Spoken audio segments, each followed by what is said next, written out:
மயிலாடுதுறை மாவட்டம் கொள்ளிடம் அருகே உள்ள பழையார் கிராமத்தைச் சேர்ந்தவர் செல்வப்பிரியா. இவர் நேற்று 8ஆம் தேதி கொள்ளிடம் கடைவீதியில் இருசக்கர வாகனத்தில் செல்லும்போது அவரின் கைப்பையில் வைத்திருந்த ரூபாய் 15,000 ரொக்கம், ஆதார் கார்டு, ஏடிஎம் கார்டு ஆகியவற்றை தவற விட்டுவிட்டார்.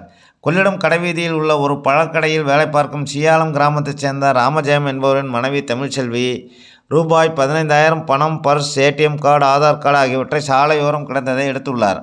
அதனை கொள்ளிடம் ஆனைக்காரன் சத்திரம் காவல் நிலையத்தில் ஒப்படைத்தார். கண்டெடுத்த ரொக்கம், ஆதார், ஏடிஎம் கார்டை காவல் நிலையத்தில் ஒப்படைத்த பெண் தமிழ்ச்செல்வியின் நேர்மை குணத்தை பாராட்டி கொள்ளிடம் ஆனைக்காரன் சத்திரம் காவல் நிலைய இன்ஸ்பெக்டர் ராஜா அவருக்கு பொன்னாடை போர்த்தி ரூபாய் 500 பரிசு வழங்கி பாராட்டினார். தமிழ்ச்செல்வியின் நேர்மையை இதர போலீசார், வியாபாரிகள், பொதுமக்கள் பெரிதும் பாராட்டினார். ரொக்கம் மற்றும் பொருட்களை தவறவிட்ட செல்வப்பிரியாவை காவல் நிலையம் அழைத்த இன்ஸ்பெக்டர் ராஜா பொருட்களை அவரிடம் ஒப்படைத்தார். தகவல்கள் பிடித்திருந்தால் லைக் செய்து சப்ஸ்கிரைப் செய்யுங்கள். மீண்டும் ஒரு நல்லதொரு பதிவில் சந்திப்போம். நன்றி.